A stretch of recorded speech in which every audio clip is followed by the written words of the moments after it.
It's time to talk subwoofers again. Yeah, I talk about these a lot because I love them.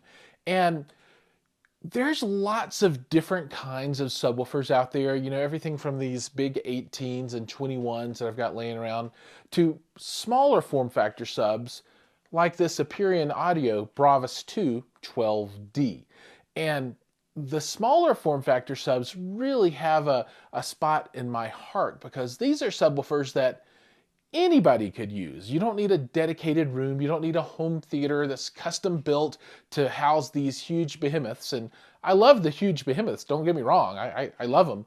But a sub like this is a sub that you can pretty much use anywhere. Now, in this video today, we're going to talk about the specs of the sub. We're going to look at the measurements, and I've got REW all spooled up and ready to rock and roll. And then at the very end, I'm going to give you my thoughts about the subwoofer. So make sure you hang around for that because that's where the juicy stuff is. But before then, please like and subscribe. There are buttons for all that stuff, and you guys know how to do it. So please give that a swing. So to get started with the Bravus 12D, Bravus 2 12D. I guess this is the second Bravus line, and the 12 is for 12-inch, and the D is, I'm not sure. Maybe it's a Class D amplifier. That might be where it comes from. But in any event, this is kind of interesting. So it's a 12-inch sub, so it's got an active 12-inch driver. But when you look at the box, you're not going to find any holes in it. But what you'll find is on the sides, a couple of passive radiators. So the active driver is actually down firing. I suppose you could lay it on that front face if you wanted to make it forward firing, but it gets a little bit uglier that way. And one of the things I like is the look of the subwoofer. I mean, it looks really good. And it comes in 4 different finishes, black, and I think a shiny black and a white, and then the wood tone, which matches all of their towers and centers and that kind of stuff in their high-end speaker line. But to get back to the subwoofer itself, it's got a 12-inch active driver and 2 passive radiators. So is it a sealed enclosure? No. Is it bass reflex? Yes, and bass reflex means ported, but it's not ported in the way that you typically think of. Typically, when you have a ported sub, you think of a hole in the box, right?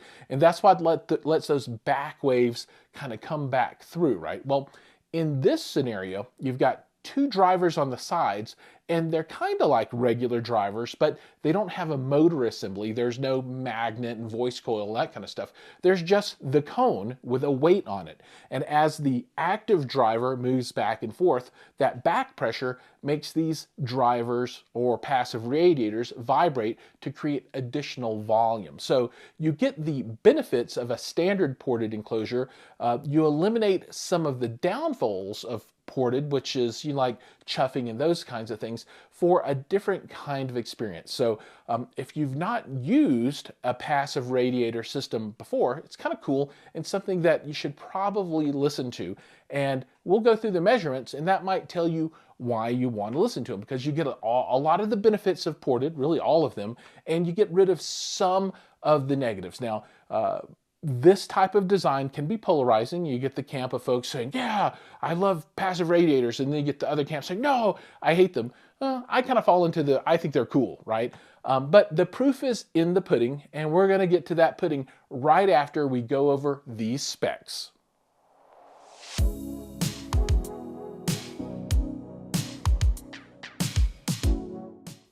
As we take a look at the subwoofer, let's cover off on the specifications. So the Aperion Audio Bravus 2 12D clocks in at $999.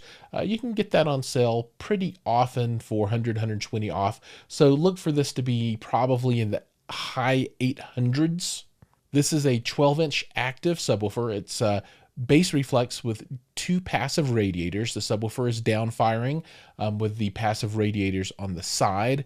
The sub is 15.5 inches deep and 15.5 inches wide, so it's square on the bottom sides, and then it's 17 inches tall, so it's rather small. Amplification is 650 watts RMS, so peak is somewhere higher than there. Frequency response is rated from 22 hertz to 350 hertz at plus or minus 3 decibels, and then at plus or minus 6 decibels, it's rated at 19 hertz to 350 hertz, and we will be able to validate that in the measurements that will be coming up here pretty soon. Outside of the box, the sub weighs 47 pounds, and in the box, the shipping weight is 62 pounds. Some additional notes: the downfiring sub is an aluminum driver, and the passive radiators are also both aluminum. Taking a look at the back of the unit, at the very top, kind of moving left to right, you've got an on, off, and auto switch for power, 0 or 180 degrees of phase, crossover from 40 to 120 hertz, a volume control, left and right input for RCAs, plus a LFE input. Now, a feature that I do kind of like, especially if you're going to use this in a 2-channel system, is that there are high-level inputs as well, so you can tap into something coming off of an amplifier. Down at the bottom of the amplification plate, you've got a selector for 115 volt or 230 volt, the power switch, and then the actual input for your power plug. Okay, we are to the fun part now, looking at this 12D. So level set for everyone, again, that hasn't watched these videos in the past. This is a recording at the main listening position, about 9 feet away from the subwoofer. The subwoofer is in the center of my front wall, right under the screen, and we have measured this with REW and a U-mic too. All right, so this is compression testing, so we're starting out at the bottom and moving up from there. And as you can see, we were doing 5 decibel bands and down to about, oh man, what's that, 23 hertz? This thing is pretty solid. This null, and this null are room mostly. So, you know, I would expect to see this really probably within, for sure within plus or minus 5 decibels. It's probably within plus or minus 3 decibels even, which is pretty outstanding. Now this over here, yeah, I don't know. I'm not sure. That's not room stuff, so that's definitely the subwoofer talking or not talking. And that might be a function of the passive radiator system. I don't know. Anybody out there got any ideas? Let me know. But that's outside of my normal crossover range anyway. I'm usually crossing over down here in this 70 hertz range because my my other speakers are fairly capable. So that's not too much of a concern for me. Actually, it's all looking pretty good. And then you've got a nice steady roll off here from 23 hertz on down, and this is at a low volume setting. So let's start stepping up through things. About 3 decibel increase on my volume knob as we go along. All right, so nothing surprising there. Another 3 decibels. Nothing surprising there. Another 3. Another 3. Another 3. We've cracked over 90. We're almost at 95. Another 3. So we are over 95 now. We're pushing into 100 territory. All right. So a little bit of compression creeping in here. So you can see those bands are pretty defined, right? Well, this band's a little bit less. So we're giving it, more push, and it's not quite putting out the same amount of output there. Okay, so that's okay. Another 3, and it looks like that same trend is continuing. Feels like we might be getting up into top end territory for this guy. We're at 100 decibels at, what is this, 25 hertz. And that's not bad coming out of a bass reflex design. And then you start rolling off after that. Now this is a nice curve coming down here. So I assume this is probably something in the amplifier that's doing some DSP to roll that off to make it look like that. Then let's add another 3 decibels. All right, we're still holding up. And, if we could get up to 105 decibels, that's all I can really ask out of just about anything. And let's give it a little bit more. All right, so we're close. And, this is looking really nice. Remember, room stuff. So this is looking super solid. Let's give it another 3.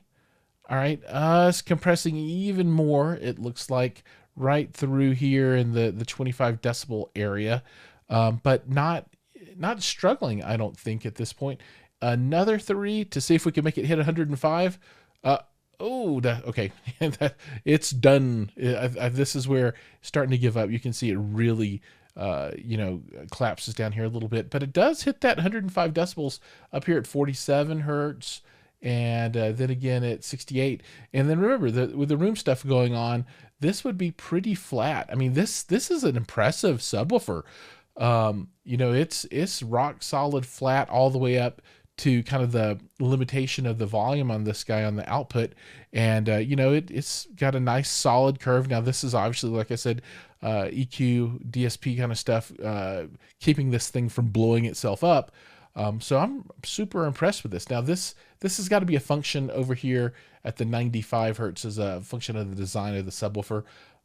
Because I don't see that coming out of other boxes at that frequency at this position. And what's really cool is if you go back and look at some of the old videos that I've released over the last several weeks, all of these subs are measured at the same position with the exact same equipment in front of it. So you can really see the difference in the capabilities of these subs. And this sub, it puts up great numbers. I love this thing. It sounds good too. So really solid performer here across the board on this Aperion audio subwoofer.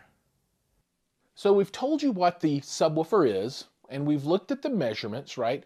But now let's get down to what my thoughts are around this subwoofer. So it has some pluses and it has some minuses. And I think, how they'll weigh out for you depends on your application. What do you need in your room? So let's go over the pluses. From a physical point of view, I think the speaker is gorgeous. I mean, it's a great looking subwoofer.